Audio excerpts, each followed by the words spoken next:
In the crisp autumn of 1758, amid the rolling hills of West Hartford, Connecticut, a boy named Noah Webster entered the world. The colonies were a cauldron of unrest, whispers of independence stirring like leaves in the wind. Noah's father, a farmer and justice of the peace, filled their modest home with the scent of earth and the echo of stern lessons. Young Noah, with his sharp blue eyes and unquenchable curiosity, devoured every book that crossed his path, tattered volumes of scripture, histories of ancient Rome, and the dry treatises of English grammarians. But even as a child, he sensed something amiss. The words on those pages, borrowed from across the ocean, felt like ill-fitting clothes on a growing American frame. By his teens, Noah's mind was a forge, hammering questions that others dared not ask. Why should the sons of revolutionaries bend their tongues to the whims of kings? The Stamp Act's shadow loomed, taxes on paper igniting boyhood dreams of defiance. Noah trudged, miles through snow to a one-room schoolhouse where the teacher wielded a birch rod more than a chalk. There, amid ink-stained desks and the drone of rote memorization, the seed of rebellion took root not with muskets, but with letters. Language is the road to liberty. He would later scribble in a journal, his quill scratching like a conspirator in the night. As the drums of war beat louder in 1775, Noah, now 17, yearned for more than farm chores. He bartered his labor for tuition, his resolve as unyielding as New England granite.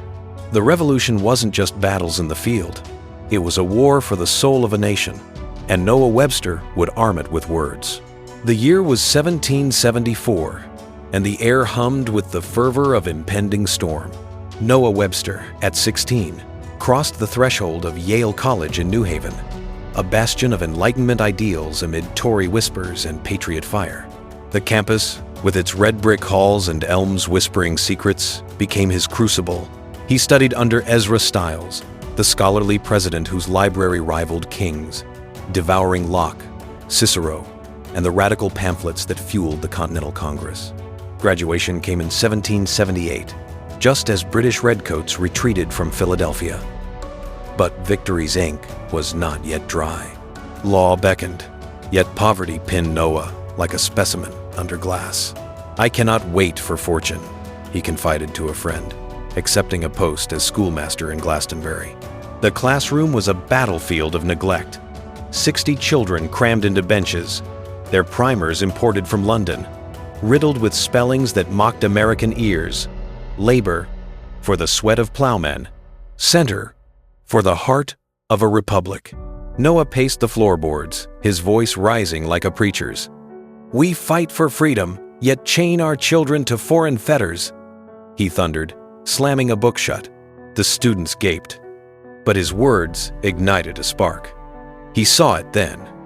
Education was the musket of the mind, and textbooks its powder. Nights blurred into dawn as Noah sketched reform's phonetic alphabets to ease the tongue, rules to tame the wild English beast. By 1781, he was a traveling pedagogue, from Hartford to Goshen, his satchel heavy with dreams. The Treaty of Paris in 1783 sealed independence, but Noah knew the true war lingered in the lexicon. America needed not just a flag, but a voice clear, bold, and unmistakably its own. It was the sweltering summer of 1782 when Noah Webster sat in a cramped Hartford garret, the air thick with ink and ambition. The revolution had won the fields, but the schools lagged, their lessons laced with British pomp. "No more," Noah vowed, his pen flying across foolscap. From 1783 to 1785, he birthed a grammatical institute of the English language, a trilogy for the Republic's youth. Part 1, the speller. Part 2, the grammar. Part 3, the reader. But it was the speller, the blue-backed speller for its humble blue cover, that became legend. Picture it, a slim volume, 100 pages of unadorned wisdom, teaching not just letters, but liberty. Noah stripped away the frills, enforcing phonetic purity. Color, he decreed, not color, for Americans painted their own hues. Theater, not theater, a stage for homegrown drama. Music, sans the archaic K, a symphony of Yankee ingenuity. He wove in morals too, words like patriot and republic, lessons laced with Washington's primes, valor, and Franklin's wit. Printed on a borrowed press, the first run sold out in weeks. Hartford's printers couldn't keep pace. Word spread like wildfire through taverns and town halls. Mothers clutched copies like talismans. Fathers praised its thrift, 5 cents a pop. By 1786, it was required in Connecticut schools, then beyond. Noah hawked it himself, riding muddy roads from Boston to Baltimore, his horse laden with bundles. Critics sneered, a Yankee upstart meddling with Milton, but sales silenced them. Millions would learn their ABCs from its pages, forging a generation's tongue. As the 1,790 seconds dawned, Noah Webster's speller was a quiet conqueror. Its blue spine, a staple in every schoolhouse from the Hudson to the Mississippi. Yet Noah chafed at half measures. Spelling is the skeleton of language, he wrote in fiery essays for Philadelphia's Columbian magazine, and ours is fractured by old world bones. He proposed bolder cuts, ache to ache, women to women, tongue for tongue. The public recoiled, ladies gasped at women. Scholars clutched their pearls, but Noah pressed on, his quill a saber. In coffee houses and congressional halls, debates raged. Federalists hailed him as a unifier. Anti-Federalists decried cultural vandalism. Noah toured the young states, lecturing in tricorn hats and waistcoats, his voice a clarion. We cast off George III. Why not his grammar? In 1790, he married Rebecca Greenleaf, a Beacon Hill beauty whose dowry funded his crusades. Their Hartford home buzzed with children, and correspondents Jefferson penned praise, Adams grumbled approval. By century's end, the speller had sold 1 million copies, its reforms seeping into almanacs and newspapers. But Noah's gaze turned grander. A dictionary, not a speller, a fortress of words to crown the American edifice. The Revolution's ink was drying. Now, he would write its soul. The turn of the century found Noah Webster in New Haven, his study a warren of lexicons and etymological maps. At 48, with 6 children underfoot, he poured his fortune into a compendious dictionary of the English language. Published in 1806, it was no tome but a pocket warrior tiny print, crammed 37,000 entries into 408 pages, priced for the plowman as much as the parson. Brief, but bold, Noah called it the first dictionary born wholly American. Here his reforms roared. Draft became draft, a gust of frontier wind. Gale yielded to jail, echoing the slam of liberty's bars. He minted Americanisms, words plucked from the wilds. Skunk from Algonquian whispers, butternut from Appalachian bark, electrician from Franklin's sparks, presidential from the oval's glow. No more Johnson's ponderous British volume. This was lean, democratic, laced with Yankee vigor.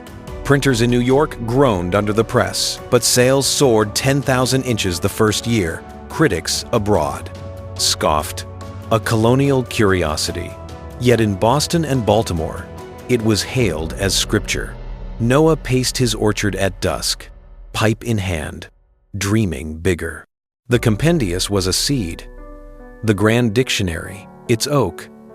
But shadows loomed, debts mounted, rivals like Worcester nipped at his heels.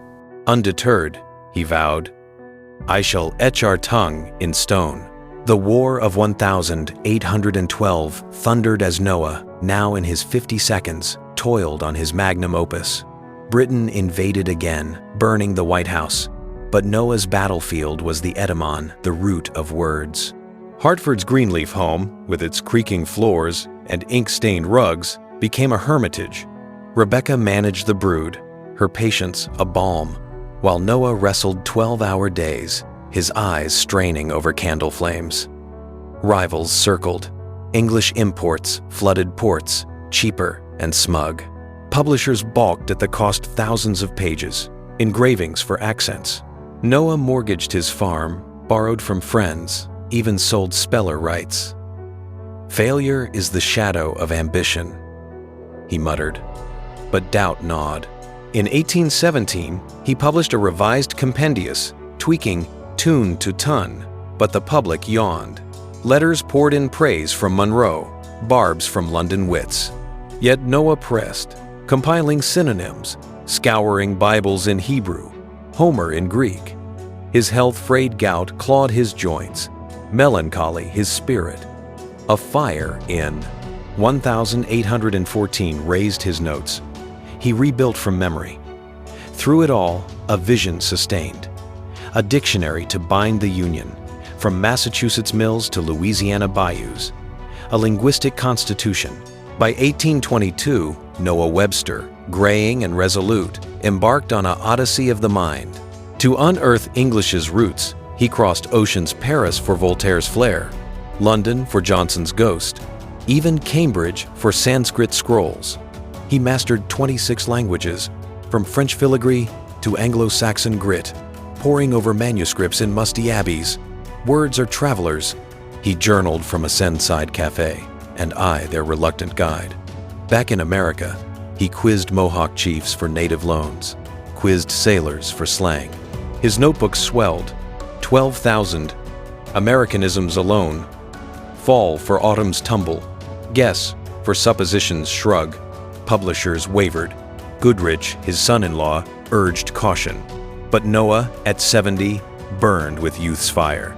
In New Haven's chill, he orchestrated a symphony of scribes, daughters as copyists, printers as percussion. Debts crested like waves. Foreclosure loomed. Yet Providence whispered. Subscriptions trickled from colleges. Congress pledged funds. Noah revised, relentlessly adding awful for awe-inspiring. Not mere fright. The dictionary wasn't mere list. It was manifesto, defining democracy as government by the people, a republic's heartbeat. The 14th of April, 1828, dawn broke over New Haven with printer's ink on the breeze. At Converse Press, 2 volumes emerged, an American dictionary of the English language, 1,000 pages each, 70,000 entries, 40,000 more than Johnson's relic. Bound in calfskin, priced at $20 a set, it weighed like a cannonball. Noah, frail but fierce, inscribed the first copy, "To the Republic, its tongue." The world marveled. A monument to the age, hailed the North American Review. It standardized check for bill, plow for plow, embedding American essence. New words bloomed: railroad, telegraph, prophets of progress. Critics nitpicked too puritanical, they said, but sales hit 2,500 inches months, then legions. Noah revised it thrice in life, each edition a refinement. By his death in 1843, it was the Union's glue, taught in schools, quoted in courts. From speller's seed to dictionary's oak, Webster hadn't just defined words, he defined a people. In the decades after, Webster's legacy swelled like the Mississippi. His dictionaries, revised by heirs, Merriam-Stewards, became Bibles of the boardroom and backwoods. The Speller, 100 million copies strong by 1900, schooled immigrants and natives alike. Its blue back, a badge of assimilation.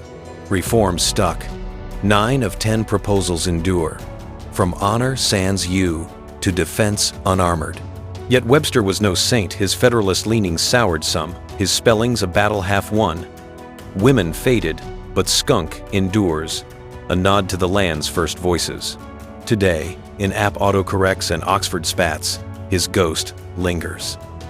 He taught us, language isn't borrowed, it's built, brick by Yankee brick. In a fractured world, Webster's dictionary reminds a nation's words can heal its divides, one entry at a time. As the sun sets on this tale, hear his echo. America speaks for itself, and so it does, 200 years on.